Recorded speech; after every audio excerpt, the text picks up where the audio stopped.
Yes, Excellency. Karibu Excellency. What? Yes.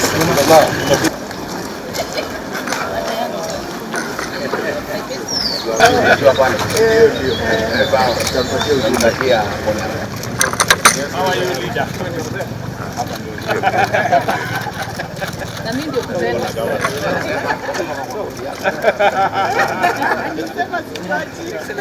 I can confirm to you, last week, Your Excellency, those from the other side of the political divide could not bear the weight of these members. They simply had to walk out of Parliament. But we will keep encouraging them to be active participants in processes in Parliament and outside to keep us and your government in check. Even as members of the majority party, we keep your government to check. We have committed to do that, to ensure that there is accountability in government and we are able to deliver on that huge agenda that we promised to the people of Kenya. The President has asked me to inform you that it is his desire that we, the Kenya Kwanza formation, lead by example on the implementation of the junior secondary school, which you know the Presidential Working Party on Educational Reforms has recommended, and the President has agreed, that the junior secondary school will be domiciled in the primary school. And we want to urge you, during your recess, to go and plan with the teachers and the BOMs on how using the money from the national government fund, CDF, how to put up the junior secondary school. And we want to lead by example. If this divide of our politics starts by way of example, because we are government, using CDF funds to put up the junior secondary school within a very short time, the rest of the country will follow suit. And you know, the CBC in itself is not a bad thing, but it was rushed without public participation. And when the Presidential Working Party on Education Reforms went round, 86% of Kenyans spoke very strongly that that is where the junior secondary school should be domiciled. And we are therefore asking you to agree to commit funds from CDF to provide leadership and to spearhead over the implementation of that program. And that is one of the things that the President would want to discuss with you. He will like when he comes, you'll have agreed on how to go about it and set timelines for yourself. I am aware that the Finance Committee is vetting the CRA commissioners. And again, we want to urge you to finalize so that that institution is fully constituted to enable government carry out its work. As you proceed on recess, the majority leader has moved a motion to have a special sitting of the National Assembly so that you can deal with urgent agenda that cannot wait for February when you come back.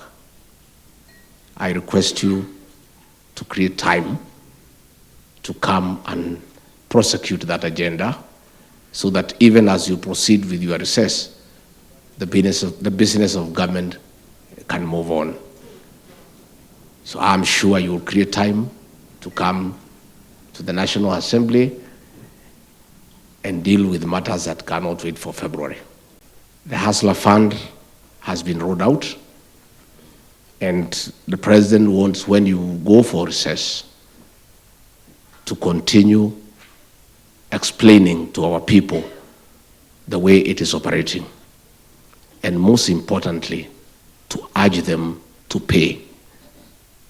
You have heard these characters from the other side of Azimio telling people to borrow the money and not to pay. which is very retrogressive thinking. That should not happen in areas where you have been elected. And we are urging you to be the ambassadors of the Hustlers Fund during the recess and take time to talk to the business people, to the young people, to the hustler nation, that there is value in borrowing that money and keep on paying and increasing their chances to borrow more. Already, we are doing very well. More than 9 million people, as of this morning, have registered for the Hustler Fund. Another 3.7 million people have already borrowed money to the tune of 2.8 billion.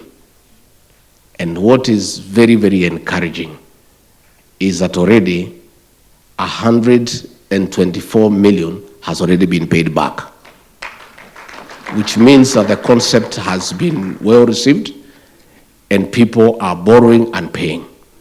We are requesting you to be our ambassadors, to explain to the traders, to the informal sector players, that this fund is a good fund. They need to borrow, but they need to pay. And also counter that negative narrative by these Azimio characters. That is a responsibility that we wish you to carry out during your recess period. Finally, when you come back, the President has indicated that his method of getting service delivery is continuous engagement with the National Assembly and the Senate. So these meetings are a continuation of that policy of continuous engagement. Those who are elected in the 13th Parliament may think this is the way things were done before. So those of us who are there know how difficult it was to engage at this level. And whatever engagements were there were not engagements. They were monologues. So we don't take it for granted, Your Excellency, that you have found time once more to come and engage our members of the National Assembly. The agenda we bring to the floor of the House is the agenda for the Republic of Kenya and the administration that we run. It is not private business. It is not a private agenda. It doesn't belong to any one person. We must all understand that government business is our government or is our business, because this is our government. So each and every one of us, we must work together towards ensuring that we deliver on the program that we will consistently be pushing to the National Assembly and to the Senate. Parliament is a very premium platform. Let us take advantage of the platform that exists in Parliament so that you can prosecute the agenda for our government, also articulate the issues that concern your constituents, and also work with us towards making sure that we hold the executive to account so that they can deliver on the program that we promised the people of Kenya. You have a huge stake in this government succeeding. The success of this government is your success and the success of the people of Kenya. Our competitors in the opposition will be doing their bit. You must do yours. I want to assure you that the executive on the other side, which I run with my deputy and the ministers and the CSS and the whole bureaucracy, is going to work to ensure that the plan we sold to the people of Kenya, ourselves and you, on all the items, on all the issues, is properly articulated and properly prosecuted. And I am confident seeing from what has happened since you went to Parliament, that you will do your bit of that exercise so that we can all succeed in delivering on the plan that we sold to the people of Kenya. I give you my word that the executive will work overtime, will work around the clock to ensure that we leave no program behind, and we ensure that we deliver on the program that we committed ourselves to. Unataka kufanya nini yodo? Nataka ku expand business, nitaweka gari nyingine. Oh! Sasa bro, acha nikueleze. Kuna app inaitwa VIP.